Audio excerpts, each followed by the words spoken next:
Hello. Okay, I'm hoping this video reaches the young Gen Z, upcoming Alpha, and whatever generation is below me. I just turned 25, so I think I'm on the older edge of Gen Z. And I wanted to share with you guys my political beginnings because I think that getting involved in politics and attending protests and taking action is actually a part of coming of age.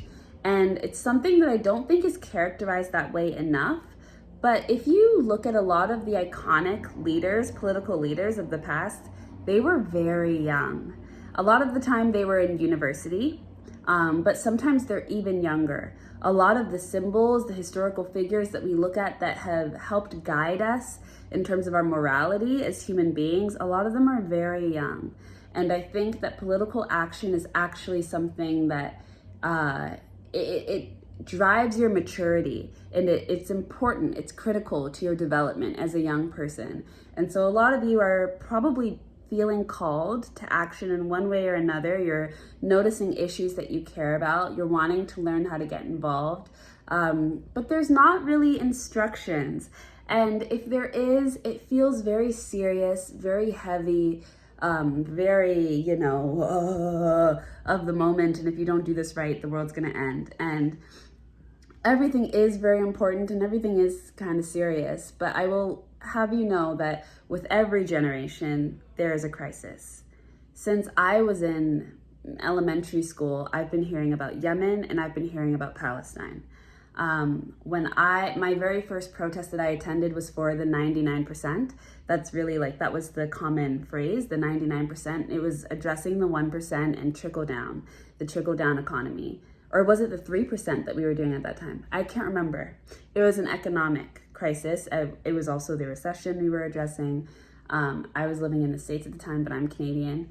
The next few protests I would attend were all Black Lives Matter focused, basically from 2013, maybe it was 2012. I can't remember when Trayvon Martin died. I think it was 2014. I can't remember. But it was for a decade. That was all Black Lives Matter. Mixed in there sometimes was women's issues. Sometimes, to be honest, women's issues didn't start to get picked up again, I feel until maybe 2016, and Sandra Bland, we had certain moments, but Me Too really helped kick off another era of women's feminism. But women's issues have been complicated, so that's a harder topic. But economic issues, as of lately, immigration issues in Palestine, of course, but economic issues and Black Lives Matter were the big protest eras of my youth. And I want to share with you some of my experiences and how I got involved so you can be less scared, number one, and so that you can join in feeling like you belong and feeling like you don't need to perform. So I attended the 99% protests with my mom and my sister. We were living in Seattle at the time. And I didn't really know what I was talking about. I was a kid. I was probably in elementary school still. I was just a kid, but it felt awesome being amongst a crowd of people and all of us chanting this one thing and everybody feeling so powerful and so passionate. It was amazing listening to speeches. It just felt like you were a part of something. And that feeling is really important to get to experience. There's no shame in enjoying a protest, okay? A lot of the protests that I went to throughout my life, there's been a mix of joy and seriousness and anger and crying and laughing and dancing.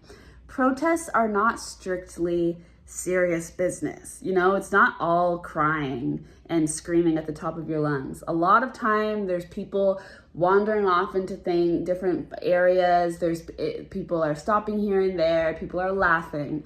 People are taking videos. People are doing something else. People are it's a movement. It's a party sometimes. There's music sometimes. There's a lot going on at protests, and it's okay to be smiling. It's okay to be having a good time. You know, that is an important feeling, because when you are being politically active, when you are finding your voice, when you are doing something with community in a really amazing and empowering way, it feels good. You feel alive. You want to smile usually. There are times that pull you down. Like I remember when I went to, it was the night that we were waiting for the verdict. I can't remember of what trial. Maybe it was Zimmerman, maybe it was something else, but we were waiting for the verdict. And when it obviously ended up coming back as not guilty, that was soul crushing. So that was a horrible, dark moment. But a lot of the time at protests, there were fireworks. You're always probably going to find yourself, if you're at a real protest, anarchists are gonna make their way into there, because there's a space for them in every revolution, okay? And so they're there, usually popping off fireworks, scaring everybody. They're always near the power lines doing something dangerous. There's always gonna be somebody in one of those white masks, one of those, what's it called? The plague masks? What's that one day, that scary, horrible movie where one day there's no laws? The plague, the Prague, the parade? I don't know what it's called. The purge. There's always somebody in one of those masks, okay? There's signs, but you don't need to make a sign. There's no need to make a sign, okay? When I was attending Black Lives Matter protests, those were much different than the 99% protests. They were much more serious. I was living in Seattle at the time, but by then I was in middle school and then also my first year of high school. And in Seattle, it was like lawless. The police were crazy. That was during a time where the police were on a trip, because the era and the energy around police was changing. If you're young, you might not know this, but there was a time when nobody would look at you sideways if you said you wanted to become a police officer. It was not a judgmental thing. Nobody thought of the police in general as, like, it wasn't looked down upon the way it is today. And that is because of what has happened. The police have always been corrupt in certain places. The police has always been a corrupt institution in the States. It's always, descended from slavery. So it is what it is. But the energy around police and police work has changed a lot in the last 10 years. And things got really bad during Black Lives Matter because police lost their marbles and they weren't thinking, and everybody was very defensive, because you have to remember, you're talking to human beings. While you're addressing a system, you rarely get to address the actual power heads. You're addressing people, random people who are just working a job under a system and are defensive because you're telling them that they're on the wrong side of a very serious historical moment. And they're, in many cases, they have their own reasons. They have people to feed. They believe XYZ. There was a lot of tension at that time with veterans and things like that. So the police were crazy in Seattle. So there was tear gas. I remember I had to be like 13, and I went to the front line. I was so not serious, but I didn't understand. I thought I don't know. I went to the front line of a protest line. And the police were there with their shields and tear gas, and their little things. And I was there at the front. I walked up past like the line where we were all like head to head with the police. I went in front and I was scared to death. But I went because I felt, I don't know. And looking back, I'm like, why did all these adults let me go in front? But you know what it is. It's a protest. And when you're in a protest, that's another thing. Age stops mattering pretty quickly. You just get mixed in with the crowd. That's why it helps you grow up, because it's like nobody's recognizing that you're a 12-year-old. Like nobody's recognizing that. Everybody's really in the heat of the moment, especially when it's a serious protest like with Black Lives Matter. So yeah, I remember going to the front and being scared for my life. And then I remember they ended up tear gassing that protest. I remember being like, Twitter was so important. Twitter was integral, whatever that word is. to the movement because it's how information was spread. It was so intimate because you would have your local neighborhood and that's how you would understand what was happening next. And in Seattle, like people would be sending out locations or sometimes you would be texting. But then we realized that the police had these white vans that they were driving around. But at first, I don't think we put together that they were the police. But eventually we started to, because they had our phones tapped. And they were able to know where we were going next. Because, oh my God, there was this one protest where we were going to bombard the tree lighting. There was a tree lighting. This was the most iconic of all of the protests. And this is what I mean, like, yes, protests are serious because yes, the crisis that you're addressing is serious, but there's a time for joy and there's a joy to protest experiences. There's lifelong memories, and that's why I don't want you guys to miss out on this. Being too scared and feeling like you're gonna mess up, because it's a human right to experience the joy of activism and standing up for yourself and revolutionary work. It's what we do as humans. It's how we progress. It's our nature. It's our nature to push for progress, to push for change. And there was the protest at the Christmas tree lighting. We were gonna go take over the Christmas tree lighting because there was a genocide happening in America and we wanted to address it, and so we went to the Christmas tree lighting. But at first we decided to meet up at one spot, and then the police had beat us there. So then we had to like reroute. And there was a time, no.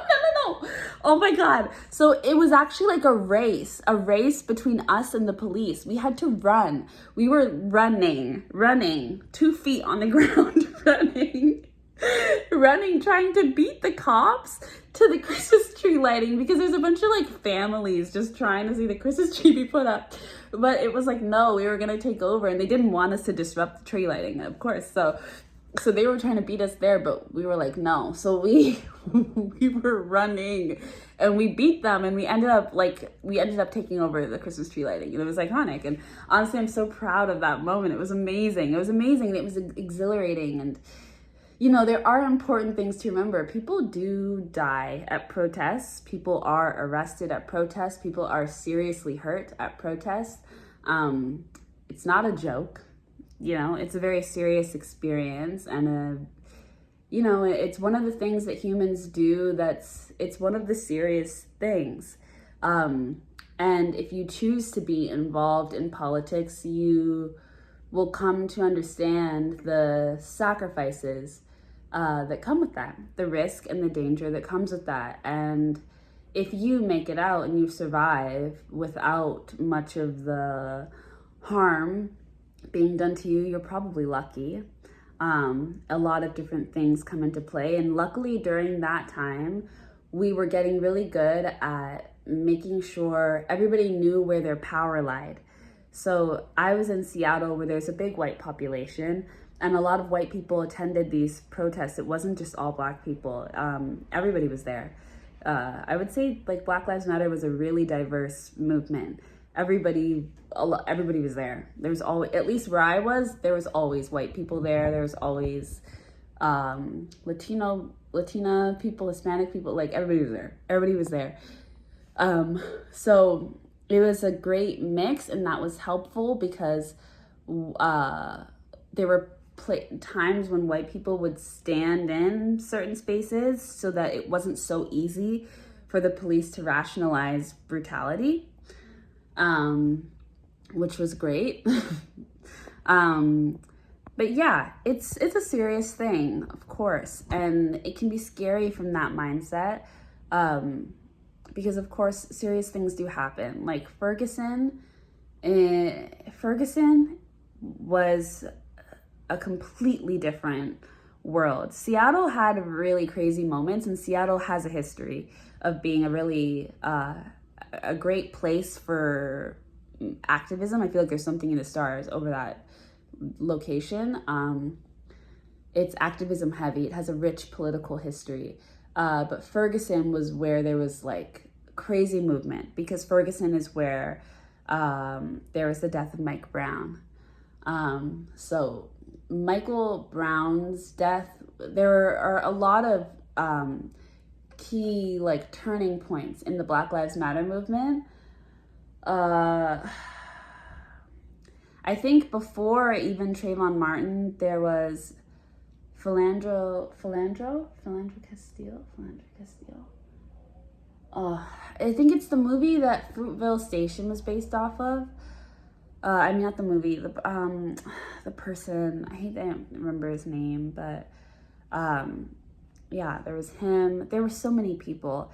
And what you have to remember about Black Lives Matter early days, like before 2016, was that before 2020, before like 2018, was that you would go onto Twitter, and it was like, if you just try to imagine, it's kind of like what you see with Palestine. You would go onto Twitter, and every day you would see a video of a Black person being shot dead. Literally. That's what you would see. You would go online and you would see a video of a Black person being shot dead. You would watch them be shot to death. Then you would see pictures circulating of their body dead outside, laying outside on the ground, bleeding sometimes. It was really graphic. It was extremely graphic. There was not really any censoring, which was important up until a certain point when it became too much. It should have never been necessary, but unfortunately it was. I think that, things would have worked out a little bit differently had it not been such a visceral experience. But then it got to a certain point where it was crazy. I mean, it was always crazy, but where it literally became debilitating. It's kind of like what you were seeing like last year or 2 years ago with Palestine, where you would just be seeing videos of a war zone, of a